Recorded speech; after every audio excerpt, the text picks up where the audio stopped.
Hey everybody, Kyle Sasser here, and today it's everyone's favorite day. That's right, real estate market statistics for Pinellas County, September 2019.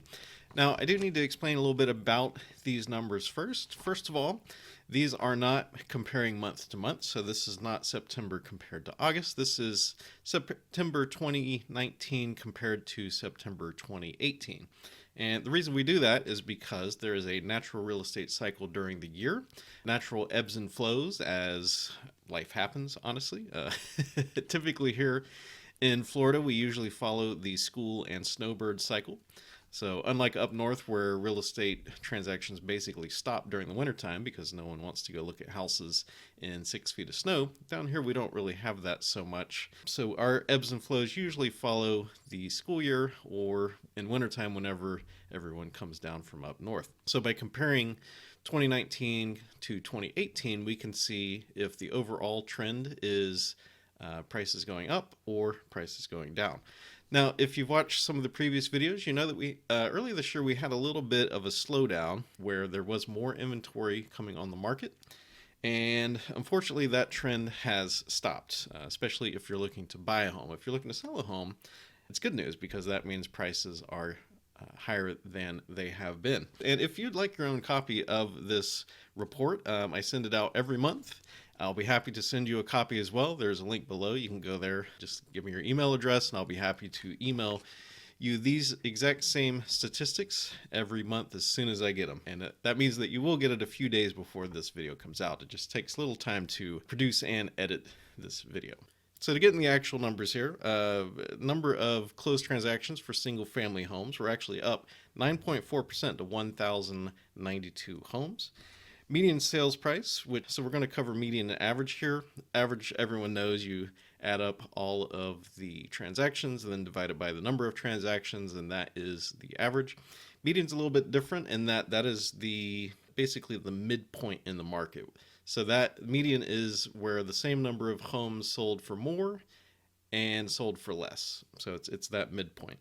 And the reason we do that is because Pinellas County especially, we have a lot of waterfront here, and that does tend to drag the average sales price up because, you know, if you have multi-million-dollar sales, it only takes a few of those to really skew the average higher. So the median sales price kind of gives a good balance to that. So median sales price is up 6.3% to $272,250. That is a pretty significant jump in 1 year. Average sales price is up 3.8% to $354,098.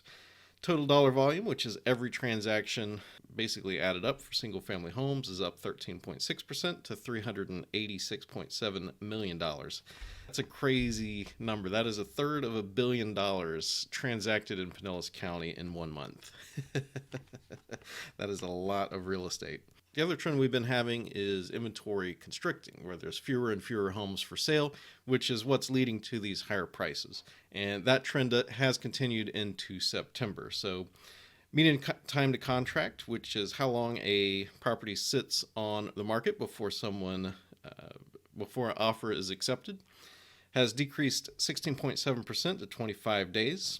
Median time to sale, which is the total time it takes to close from initial listing to offer and then through to closing, is down 6% to 64 days.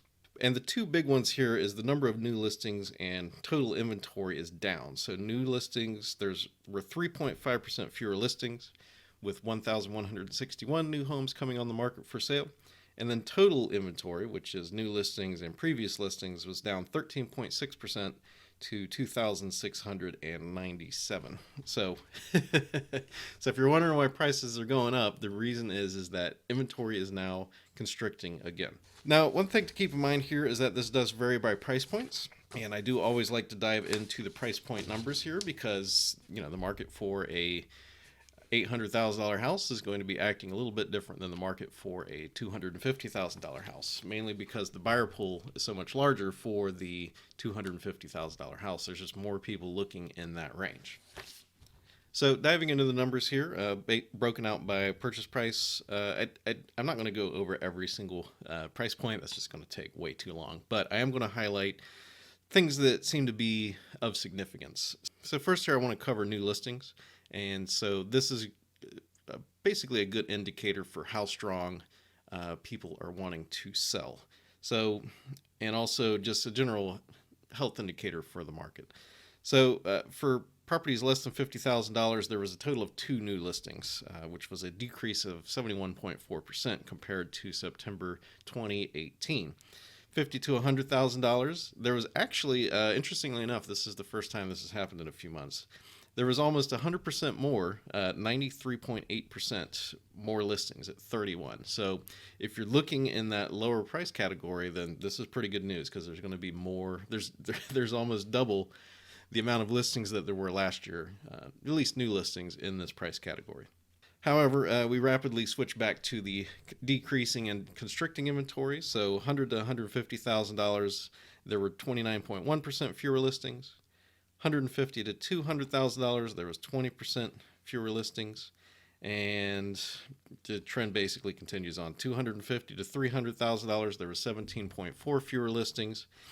Once you get up in like the $300,000 to $500,000, there were more listings, but at least in the $300,000 to $400,000 range, there was not a significant jump. There was only 4.6% additional listings, with, kind of a natural ebb and flow, at least in my book.